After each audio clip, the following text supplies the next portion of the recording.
Sambal juga.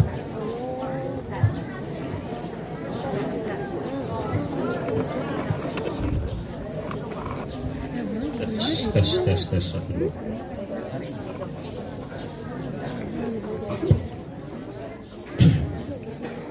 Bismillahirrahmanirrahim. Assalamualaikum warahmatullahi wabarakatuh.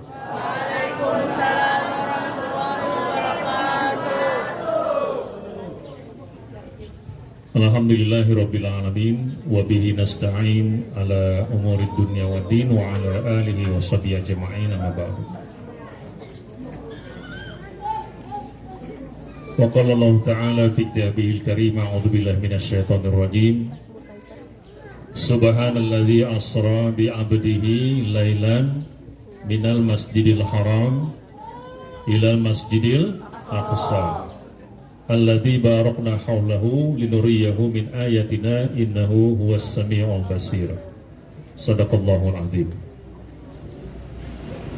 Jadi kalau kita menerjemahkan secara bebas ya, nanti insya Allah akan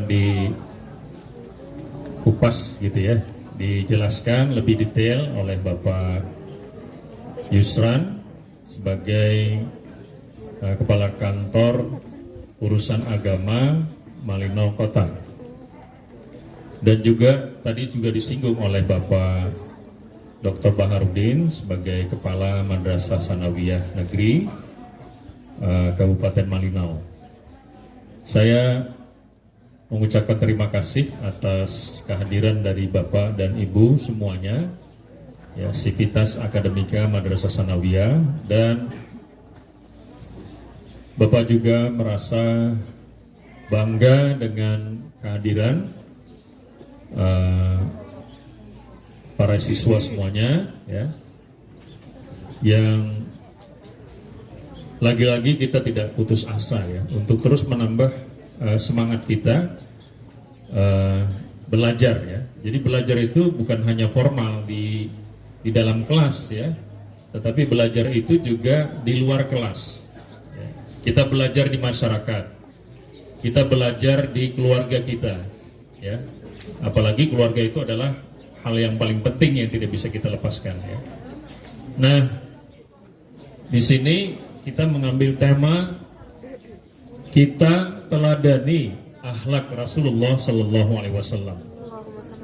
Saya kira ini sangat tepat ya untuk menjelaskan tentang perjalanan Rasulullah SAW itu dari Masjidil Haram ke Masjidil Aqsa, kemudian naik ke Mi'raj ke Sidratul Muntaha. Saya menjelaskan secara singkat saja ya. Jadi kalau mengambil tema meneladani akhlak Rasulullah SAW, jadi memang inti kehidupan kita ini adalah apa? Inti kehidupan kita ini adalah akhlak. Rasulullah bersabda, "Innama bu'istu liutammima makarimal akhlak." Jadi tidaklah kami diutus, maksudnya tidaklah Rasulullah SAW itu diutus untuk terjun ke masyarakat, ya, menghadapi masyarakat jahiliyah, ya, kecuali liutammima makarimal akhlak, untuk menambah kualitas. Kualitas apa yang ditambah?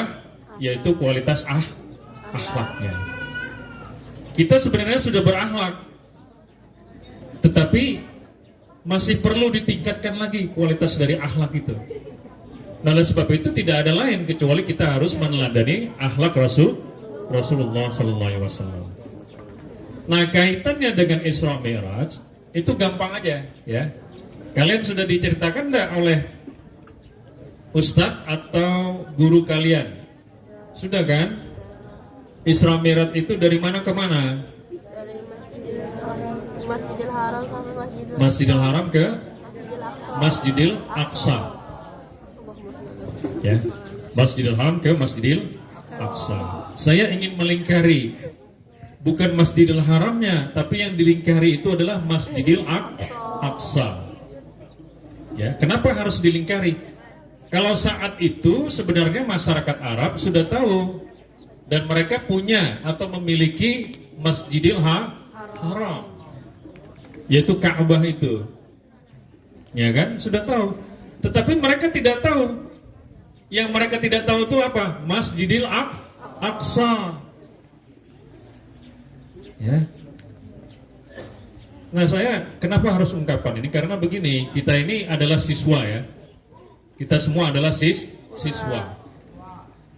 Dan saya juga adalah siswa. Oh, bingung kan? Loh, kok Bapak kok siswa? Iya. Jangankan Bapak dan Ibu semua, guru-guru, tenaga pendidik yang ada di sini, saya juga adalah siswa. Artinya, hidup kita ini tidak lepas dari belajar. Dan belajar itu sepanjang hayat. Apa tadi? Sepanjang apa? Ada yang bilang hayat tadi. Belajar itu sepanjang hayat. Sepanjang hidup kita. Kita baru bisa berhenti belajar nanti pada saat kita masuk ke dalam liang kubur. Baru berhenti.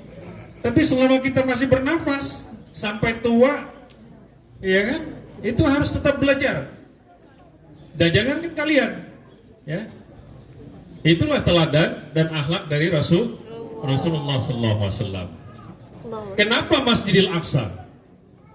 Kalian semua harus tahu ya. Sekarang ini di negara barat sana itu, ya. Mohon maaf Pak Yusran lah, agak sedikit. Tapi nanti Pak Yusran yang iyanya itu Pak Yusran. Jadi di Eropa, bahkan di negara kita sendiri nih, ini ada usaha untuk menyeret-nyeret pemahaman agama kita supaya kita itu tidak dekat lagi, tidak mau lagi membaca Al-Quran. Ditumbuhkan usaha-usaha untuk meragukan diri kita tentang Al-Quran. Coba saya sebutkan satu contoh. Sekarang ini itu yang cukup viral adalah tolong dihapus 300 ayat di dalam Al-Quran karena 300 ayat itu mengajarkan tentang kekerasan. Coba bayangkan. Kalau kita memahami Al-Quran itu berisi ayat-ayat tentang kekerasan, maka Anda tidak percaya dengan Al-Quran. Kalau tidak percaya dengan Al-Quran berarti tidak percaya dengan Isra wal Mi'raj. Padahal Isra Mi'raj itu sudah dituliskan di dalam Al-Quran, surah Al-Isra tadi itu. Kalau kita meragukan Al-Quran, ya, maka sama dengan tidak beriman kepada Allah, tidak percaya kepada Rasulullah. Jangankan Isra Mi'raj, Isra Mi'raj itu kan tadi disebutkan apa namanya itu Pak Bahar ya, Pak Kepala Madrasah, itu hanya kurang lebih berapa Pak? 3 jam ya? 3 jam. Itu tidak ada apa-apanya. Untuk menunjukkan bahwa kuasa Tuhan itu bahkan kurang daripada itu ya bisa saja. Nah, sikap kita seperti apa? Sikap kita seperti Abu Bakar As-Siddiq. Ketika ditanya, ya Abu Bakar, Rasulullah sedang tadi ya melaksanakan perjalanan dari Masjidil Haram ke Masjidil Aqsa, lalu ke Mi'raj, kembali lagi ke sini. Dia bilang, kalau ada yang lebih daripada itu, saya akan tetap percaya. Itu dari sisi keimanan. Maka Anda harus percaya dengan Al-Quran. Titik. Ya. Yang kedua, yang coba sekarang ini dikaburkan itu adalah tentang Masjidil Aqsa-nya. Perhatikan ya. Jadi orang-orang barat itu sedang meneliti sekarang ini Al-Quran di Eropa, terutama di Inggris, di Leiden di Belanda, ya di Prancis. Itu orang-orang barat itu sedang meneliti tentang Al-Quran. Loh, kita kok tidak mau meneliti Al-Quran? Disuruh baca Al-Quran aja segan-segan, tidak mau. Ya, coba lihat Al-Qurannya di rumah itu, dibaca enggak? Dibaca ya? Yang cewek juga begitu ya di rumah ya. Jangan dibiarkan begitu saja Al-Quran.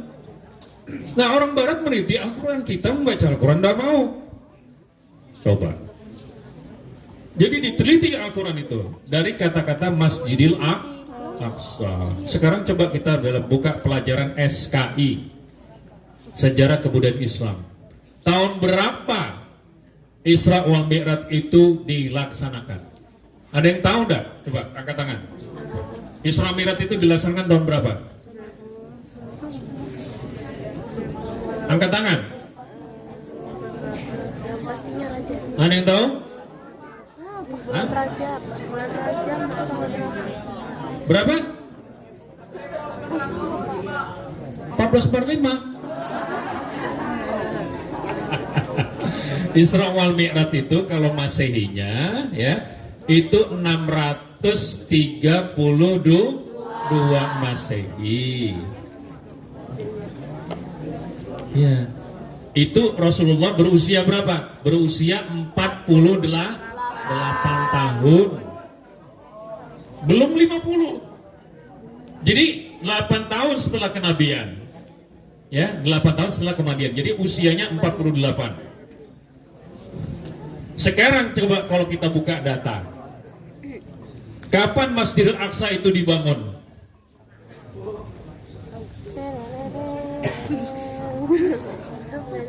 Masjidil Aqsa itu dibangun 715 Masehi. Siapa yang membangun? Yang membangun adalah Khalifah Marwan dari dinasti Umayyah. Kalau Isra Mi'rajnya diadakan pada tahun 632, lalu Masjidil Aqsa-nya dibangun 751 Masehi, berarti Isra wal Mi'raj itu hanya dongeng, ya gitu kan? Nah itu bahaya. Padahal Isra Mi'raj itu benar-benar menurut Al-Quran itu bukan dongeng, itu dibaca di dalam surah Al-Isra. Nah kita jangan sampai mengikuti itu, ya. Lalu jawabannya bagaimana? Ternyata di Inggris itu, di Birmingham, ya, di Inggrisnya loh, sudah ditemukan Al-Quran yang ditulis pada masa Rasulullah SAW. Begitu.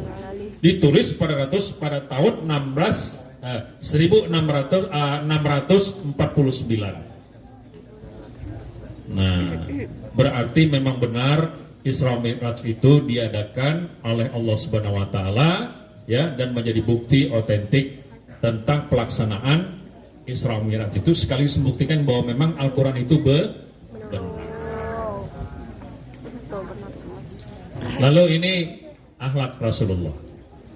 Saya mau jelaskan singkat aja ya. Isra Mi'raj itu begini. Isra'nya itu dari Masjidil Haram ke Masjidil Aqsa. Garisnya begini kan? Set.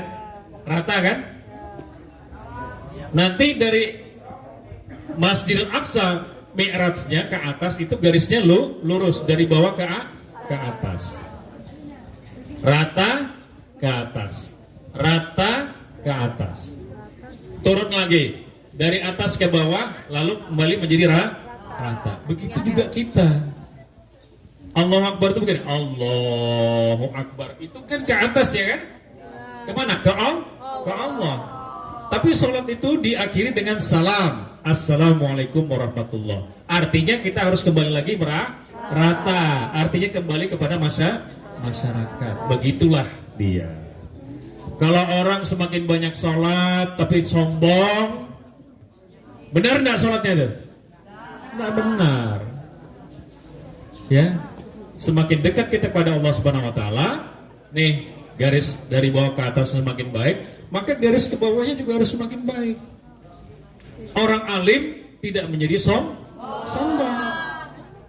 Kalau orang alim dia sombong, berarti salah sholatnya itu.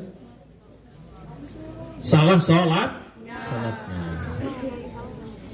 Nah, jadi akhlak kepada Allah, kepada Rasulullah, akhlak kepada manusia harus dibuktikan setelah kita melaksanakan salat, yaitu dibuktikan dengan hubungan sesama manusia.